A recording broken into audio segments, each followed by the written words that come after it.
This channel does not promote any violent, harmful, or illegal activities. All content provided by this channel is meant for an educational purpose only. এই মুহূর্তে যে খবর দেব আপনাদেরকে, বোলপুরে সরকারি জমি জবরদখল মুক্ত করতে গিয়ে বাধার মুখে পঞ্চায়েতের আধিকারিকরা লাঠি হাতে পেলোডার রুখলো জবরদখলদারীদের। বিক্ষোভের মুখে পিছু হটলেন ৭০ পঞ্চায়েতের অফিসাররা। কি পরিস্থিতি সেখানে কথা বলবো, আমাদের প্রতিনিধি আমাদের সঙ্গে রয়েছেন হিমাদ্রি। হিমাদ্রি, আমরা যে ছবি এই মুহূর্তে দেখছি, বোলপুরের সরকারি জমি সেটা জবরদখল মুক্ত করতে গিয়ে বাধার মুখে পঞ্চায়েতের আধিকারিকরা, এটা কি হচ্ছে, কারা করছেন এসব? একেবারে স্থানীয় যে সমস্ত মানুষ রয়েছে তাদের দাবি, দীর্ঘদিন ধরে তারা এই জমিতে চাষাবাদ করে আসছে এবং সেই জমিতেই তারা চাষাবাদ করবেন। তাদের অভিযোগ যে বিএলআরওকে বারবার বলা হয়েছে যে পাট্টা দেওয়ার জন্য, কিন্তু প্রশাসনের পক্ষ থেকে তাদের পাট্টা দেওয়া হয়নি। এরপর ৭০ গ্রাম পঞ্চায়েত থেকে জেসিবি এনে সেই জায়গা দখল নেওয়ার চেষ্টা করে প্রশাসন। তখনই কিন্তু গ্রামবাসীরা লাঠি সোটা নিয়ে তেড়ে যায়, কার্যত সেখান থেকে পালিয়ে যেতে বাধ্য হয়। যে আধিকারিকরা এসেছিলেন বা যারা জেসিবি নিয়ে এসেছিলেন তারা সেখান থেকে পালিয়ে যেতে বাধ্য হয়। এরপরে কিন্তু উত্তেজিত জনতা তারা বারবার অভিযোগ তেড়ে যান এবং তারা বলেন আর পরবর্তী ক্ষেত্রে যাতে এখানে না আসা হয়, না হলে এইভাবেই তারা আবারও প্রতিরোধ করবেন। কার্যত সরকার যখন তাদের নিজেদের খাস জমি দখল করার চেষ্টা করে তখনই এই ধরনের বাধার মুখে পড়ছে। এর আগে আমরা দেখেছিলাম যে সরকারি জমি জবরদখল করা হয়েছে এবং অন্যজন নিয়েছে। ঠিক তাই হিমাদ্রি, যে কথা তুমি আমাদেরকে বলছিলে, যে খবর আমাদেরকে দিচ্ছিলে, সেখানে তো ভয়াবহ অভিযোগ যেটা উঠছে যে জবরদখল উচ্ছেদ অভিযানে গিয়ে বোলপুরের ৭০-এ ধুমধুমার পরিস্থিতি। যে ছবি আমরা টিভি9 বাংলা এক্সক্লুসিভলি দেখাচ্ছি, আপনারা দেখুন, সরকারি জমি জবরদখল মুক্ত করতে গিয়ে বাধার মুখে পঞ্চায়েতের আধিকারিকরা লাঠি হাতে পেলোডার রুখলো জবরদখলকারীদের। এখানে কাজ করা যে পরিষ্কার পরিচ্ছন্ন করার জন্য বোলপুরে বিএলআরও স্যার পাঠিয়েছেন। আমাকে বলেছিল জায়গা পরিষ্কার হবে, জায়গাটা পরিষ্কার করে দেবেন। ঠিক আছে স্যার, পরিষ্কার করে দেবো। আমার লোকালেই বাড়ি, সেখান থেকে বোলপুরে নাম্বার থেকে আমাকে ফোন করেছিল। আমি বোলপুরে গিয়ে স্যার বলেছিলেন যে এই ব্যাপার, জেসিবিটা দিতে হবে, অফিসিয়ালি কাজ আছে, সেই হিসাবে জায়গাটা পরিষ্কার করছি। এখন জমিটা এখানে দখল করতে এসেছে, জেসিপি লাগিয়েছে, আমরা শুনতে পেলাম, সেই নিয়ে ছুটি চলে এসেছি। বিএলআর অফিস থেকে পাঠিয়েছে, বলছে সবুজপত্র নাম করছে। হ্যাঁ, না এখন বাবুরা ভাঙছে, দখল নিয়ে নিচ্ছে। না, জোর করে দখল নিয়ে যায়, ওই সব সরকার নিচ্ছে। হঠাৎ করে জেসিবি কিসের জন্য এলো সেটা আমরা দেখতে পেলাম এখন, কিন্তু শোনা যাচ্ছে যে ৭০ পঞ্চায়েত থেকে বিএলআরও দখল দিচ্ছে, যে এটা সবুজপত্র উচ্ছেদে যে লোকগুলো উচ্ছেদ হয়েছে তাদেরকে এখানে নাকি বাসস্থান করে দেবে, ওদিকে জায়গা দেবে। তা আমরা সেটা কিসের জন্য ছাড়বো? আমরা এত বছর ধরে চাষ করে আসছি।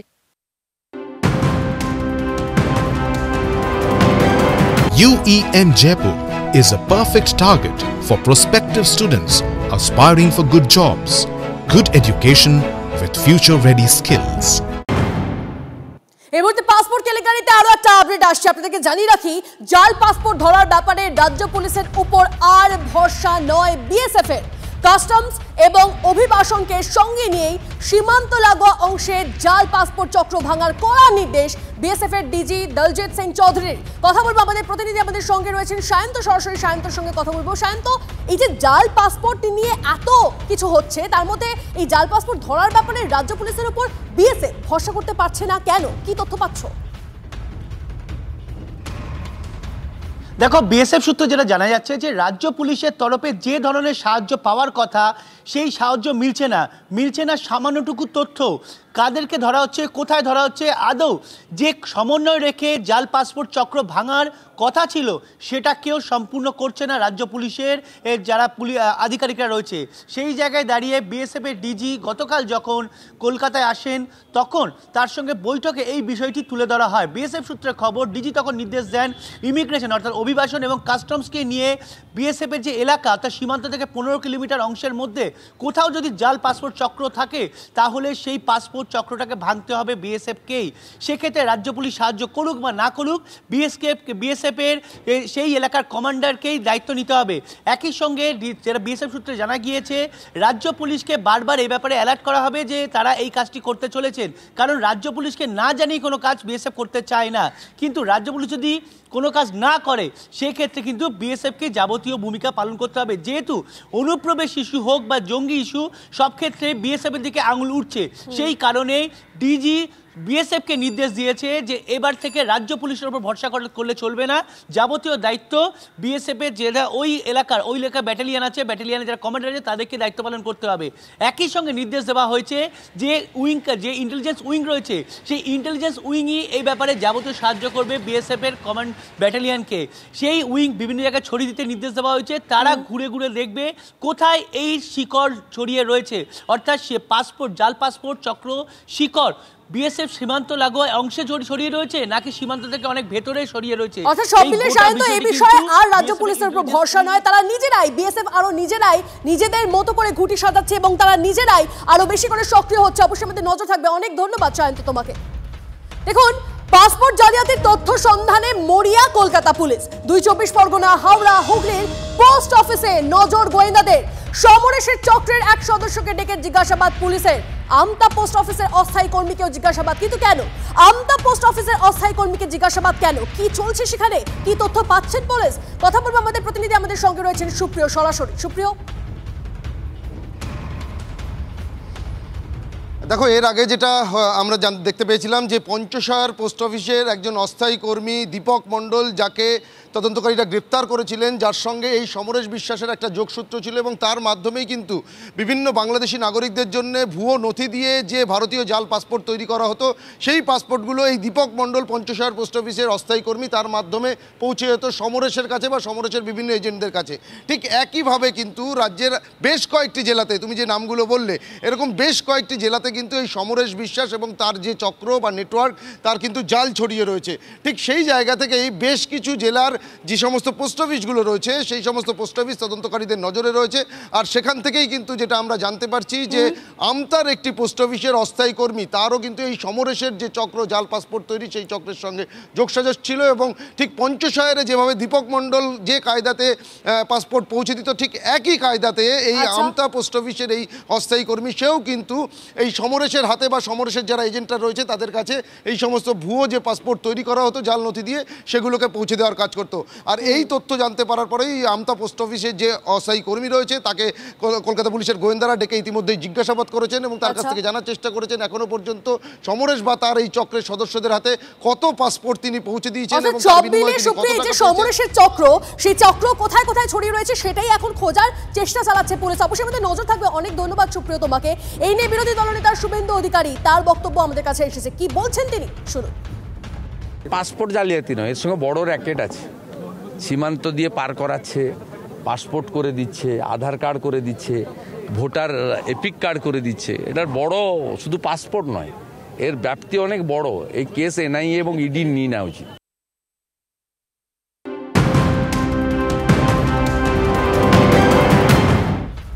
এই মুহূর্তে আরো একটা ব্রেকিং নিউজ দিয়ে আপনাদের। পাসপোর্ট জালিয়াতি কাণ্ডে গ্রেপ্তার আরো এক। দত্তপুকুর থেকে গ্রেপ্তার মোক্তার আলম। এর আগে অন্য মামলায় 2021 সালে গ্রেপ্তার হয়েছিল মোক্তার আলম। তার বাড়ি থেকে উদ্ধার বেশ কিছু এটিএম, প্যান কার্ড। আগেও পাসপোর্ট জালিয়াতিতে গ্রেপ্তার হয় মোক্তার আলম। সেই সময় তাকে গ্রেপ্তার করেছিল চুঁচুড়া থানার পুলিশ। জাল পাসপোর্ট নিয়ে পুলিশের লাগাতার অভিযান চলছে। সমরেশের অত্যন্ত ঘনিষ্ঠ ছিল এই মোক্তার আলম, এমনটা জানা যাচ্ছে।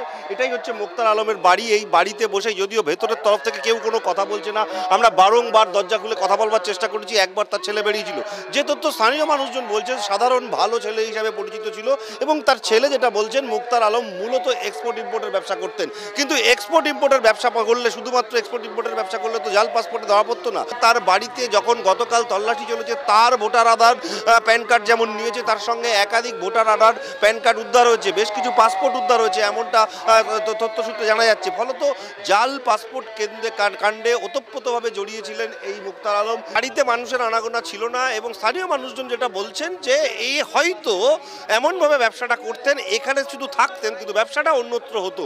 ফলত এই ছোট জাগুলিয়া বাজারের যে সমস্ত মানুষজন, তুমি বুঝতে পারছো এই রাস্তা জুড়ে সাধারণ মানুষজন আজকে সকালবেলা রীতিমতো শকড হচ্ছে যে এই এলাকায় জাল পাসপোর্টে কেউ জড়িত থাকতে পারে। উনি এক্সপোর্ট ইম্পোর্টের কাজ করে। পুলিশ আসলো, এসে আমাদের বাড়ি সার্চ করলো, সার্চ করে বাবার আধার কার্ড, প্যান কার্ড এগুলো সিজ করলো, সিজ করে নিয়ে বাবাকে নিয়ে গেল। আমাদের ব্যাংকের অ্যাকাউন্ট, বাবার ব্যাংকের অ্যাকাউন্টগুলো সিজ করলো, সিজ করে নিয়েছিল। আপনাদের কিছু বললো? আমাদের কিছু বলেনি। ঘরে তল্লাশি করেছিল? হ্যাঁ, ওই ঘরে তল্লাশি, ওই ডকুমেন্টসগুলোই নিয়ে গেছে। জাল পাসপোর্টে যুক্ত ছিলেন? না, উনি জাল পাসপোর্টে যুক্ত নেই। আগে একবার নিয়ে গেছিল, বছর খানিক আগে একবার, জানি ওইটুকুনি, তারপরে কিছুদিন পরে ছেড়ে দিয়েছিল। তারপর তখন এইসব ব্যাপারই মনে হয়, পাসপোর্টের ব্যাপারেই যতটুকু শুনেছিলাম। করতে হতো শুনতাম, পাসপোর্টে তো করতো নিশ্চয়ই। তো ভালোই ছিল, আমি তো এই জানি। এই যে জাল পাসপোর্ট কাণ্ডে জড়িত জানতে? এইসব আমি জানি না। চিনতেন মুক্তার আলমকে? হ্যাঁ, আমরা চিনি। কি করেন উনি? আমাদের এখানে ভালো ছেলে বলেই পরিচিত। বেশ, ওনার ভালো ছেলে তো জাল পাসপোর্টের সঙ্গে সমরেশের সঙ্গে জড়িত, এটা জানা যাচ্ছে। ওই সমরেশ, তাই তো? এটা আমাদের জানা নেই। আপনারা কখনো বুঝতে পারেন? না, আমরা বুঝতে পারি। এখানে কোনো মানুষের আনাগোনা ছিল? না না না না, এটা দেখিনি আমরা। সেটা তদন্ত হবে, তদন্ত সাপেক্ষে আইন মোতাবেক সেটা চলবে। আমি এখনো পুরোপুরি ঘটনাটা জানি না, অবশ্য আমরা জানার চেষ্টা করছি। এবং দেখুন, তদন্ত হচ্ছে, তদন্ত হবে, যে দোষী সাব্যস্ত হলে তার সাজা হবে। আপনারও তো এই একই এলাকায় বাড়ি, এই একই গ্রাম পঞ্চায়েতের মধ্যে, তো স্বাভাবিকভাবে এটা মানে এরকম চালাতো এতদিন ধরে। এর আগেও একবার গ্রেপ্তার হয়েছিল। না, আমি বলছি তো, আমি জানি না এটা ঘটনাটা, আমরা খোঁজ খবর নিচ্ছি। আর এটা পুলিশ প্রশাসন দেখছেন, এটা প্রশাসনের ব্যাপার, ঠিক আছে? আমরা সম্পূর্ণ সহযোগিতা করব প্রশাসনের সঙ্গে। গোটা পশ্চিমবঙ্গতে এই যে চক্র চলছে, আমরা তো কত বছর ধরে গলা ফাটাচ্ছি যে পশ্চিমবঙ্গের বাঙালিদের ঘুম ভাঙানোর জন্য গোটা পশ্চিমবঙ্গটাকে বিনা যুদ্ধে দখল করার চেষ্টা চলছে পাকিস্তানের তরফ থেকে, বাংলাদেশের তরফ থেকে। আমরা যদি বুঝতে না পারি, এবং তাদের তৃণমূল কংগ্রেস হেল্প করছে, ডেমোগ্রাফি চেঞ্জ করা হচ্ছে বাংলাতে এসে রোহিঙ্গাদেরকে বসিয়ে দেওয়া হচ্ছে। এরপরে কলকাতাবাসী কোথায় পালাবে সেটা তো ঠিক করতে হবে। এদিকে ফের শাসক নেতার কুরুচি করা আক্রমণ। শুভেন্দু অধিকারীকে মির্জাফর আখ্যা দিয়ে কুকথা শওকত মোল্লার। মির্জাফরদের মতোই পরিণতি হবে শুভেন্দুর, মন্তব্য শওকতের। বাংলাদেশের জঙ্গিদের সঙ্গে যোগ তৃণমূল বিধায়কের। পাল্টা আক্রমণ সুকান্ত মজুমদারের। বিজেপি রাজ্য সভাপতিকে এর জবাব দিতে ছাড়েননি শওকত মোল্লা। বাংলাতে অনেকগুলো মির্জাফর এসেছিল, প্রায় 19 জন মির্জাফর, একজন যুক্ত হলো, তার মধ্যে এবারে শুভেন্দু অধিকারীটা যুক্ত হয়ে গেল। সেই মির্জাফরগুলো কেউ সাপে কেটে মরেছে, কেউ অনাহারে মরেছে। এই মির্জাফরদের উপরওয়ালা ক্ষমা করেনি। আমি মনে করি বাংলার মির্জাফর একেও উপরওয়ালা ক্ষমা করবে না, এইভাবে ওকে চলে যেতে হবে। আমার মনে হয় তদন্ত হওয়া উচিত যে জঙ্গিদের বিরুদ্ধে কেন্দ্রীয় সংস্থা, গোয়েন্দা সংস্থাগুলো আশঙ্কা প্রকাশ করেছে যে তারা হামলা করতে পারে, তার সাথে শওকত মোল্লার কোনো যোগাযোগ আছে কিনা।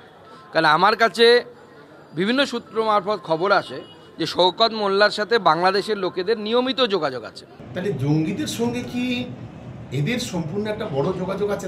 না হলে এই খবরগুলো পেলো কি করে? ভারতবর্ষের যারা ইন্টেলিজেন্স তারা বলতে পারছে না, ভারতবর্ষের যারা গোয়েন্দা সংস্থা তারা বলতে পারছে না, অথচ এখানে দেখা যাচ্ছে শুভেন্দু আর সুকান্ত তারা এই ধরনের মন্তব্য করছে।